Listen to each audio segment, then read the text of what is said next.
I found out my best friend applied to every single college on my list, all 9 of them, when an admissions officer from my top choice emailed me about a joint supplemental essay project she'd apparently told them we were doing together.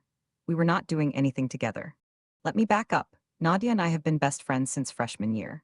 She transferred to our school from across the state and showed up on the first day of ninth grade wearing a vintage blazer over a band tee, and I remember thinking she was either the coolest person I'd ever seen or deeply unhinged. Turns out both. We bonded in AP World History over a shared hatred of group projects and a shared love of overanalyzing everything. By sophomore year, we were inseparable, studied together every weekend, drove to school together once I got my license, had a running Google Doc where we ranked every teacher we'd ever had, every movie we watched, every meal in the cafeteria. She was the person I called when my parents were fighting. She was the person I texted at 2 in the morning when I couldn't sleep.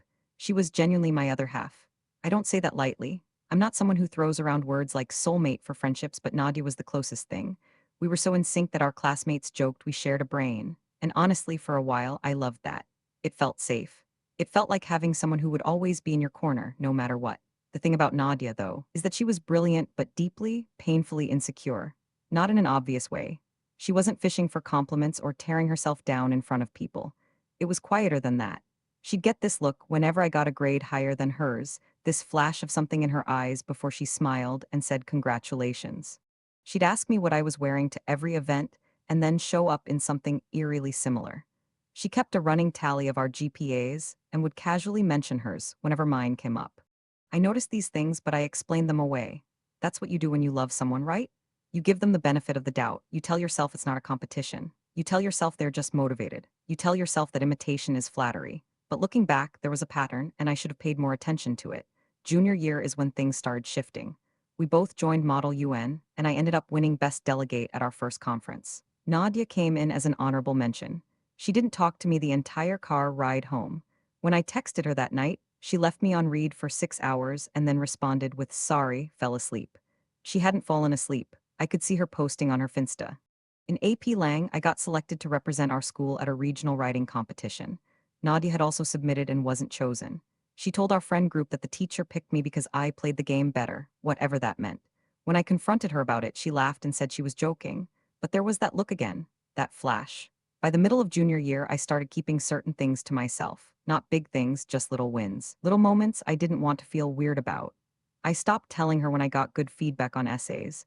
I stopped mentioning extra tutoring I was doing for the SATs. It was subtle self-censoring, and I hated that I was doing it, but it kept the peace. And I told myself that was enough. Then senior year hit and everything became about college. This is where I made my mistake, and I'll own it fully. In September, Nadia and I were sitting in my car after school, and she was stressed, like genuinely spiraling. She said she had no idea where to apply, that her parents were pressuring her to go somewhere prestigious, that she felt lost, and I felt bad for her. I really did. So when she asked if she could see my college list, the one I'd spent all summer researching with my school counselor, I pulled it up on my phone and showed her. All 9 schools. My reaches, my targets, my safeties. I even explained why each one was on there. I told her about the specific programs I was interested in, the campus cultures that matched what I wanted, the financial aid options I'd looked into. I basically handed her my entire strategy on a silver platter. She nodded and said, "Wow, you really did your research." And then she said, and I remember this exactly, "Don't worry, we have totally different vibes. I'm looking at completely different stuff."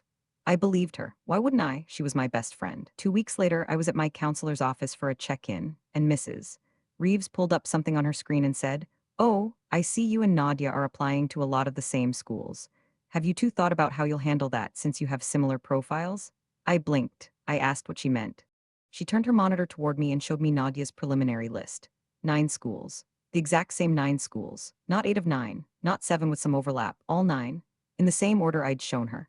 I sat there for a full 30 seconds without saying anything. Mrs. Reeves asked if I was okay, and I said yeah, I was fine, and then I walked out and sat in a bathroom stall for 10 minutes trying to figure out if I was overreacting. I texted Nadia that afternoon, kept it light. "Hey, Mrs. Reeves mentioned we have some overlap on our college lists, lol, that's kinda funny." She responded almost immediately, "Oh haha, yeah, I guess great minds think alike." No acknowledgement that she'd copied my entire list. No mention of the conversation in my car where she explicitly said she was looking at different stuff. Just breezy deflection. I let it go. I shouldn't have, but I did. Then things started getting weird. Nadia began asking me about my application essays, not in a general how's it going way, but specific questions. What angle was I taking for my Common App essay? What was my supplemental topic for our top choice? Had I mentioned Model UN? When I got vague with my answers, she got annoyed. She said I was being secretive and that we always helped each other. She said, I thought we were in this together. And the guilt worked because she knew it would. I told her my Common App essay was about the Google Doc we'd kept since sophomore year, about friendship and shared language and how the people you love shape the way you think. She said it sounded amazing. 2 weeks later, our mutual friend Priya mentioned that Nadia had told her about her own Common App essay. It was about a long-running inside joke with her best friend and how it taught her about connection and communication. I'm not saying she stole my essay. I'm saying she heard my concept and wrote her own version of it, close enough to make me sick, but different enough that she could deny it. When I finally confronted her, actually confronted her, not a casual text, but a real face-to-face conversation in her bedroom, she cried. She said I was making her feel like she couldn't exist in the same spaces as me. She said that maybe we were drawn to the same schools because we were similar people, and wasn't that a good thing? She said I was acting like I owned these colleges, like I had a monopoly on wanting a good future. And here's the thing, some of what she said landed. Because she wasn't entirely wrong, you can't own a college list. You can't claim dibs on a university. People are allowed to apply wherever they want. I left her house that night feeling like maybe I was the problem. Maybe I was being territorial and selfish. Maybe I should be happy that my best friend wanted to be near me for the next 4 years. I almost apologized. I typed out the text and everything. Then the email came. The one from the admissions office at my top choice. Apparently, Nadia had reached out to them directly and mentioned that she and I were co-founders of a community service initiative at our school and asked whether they'd consider reviewing our applications in tandem as part of a collaborative leadership evaluation. She'd used my name without asking me. She'd invented a project that didn't exist.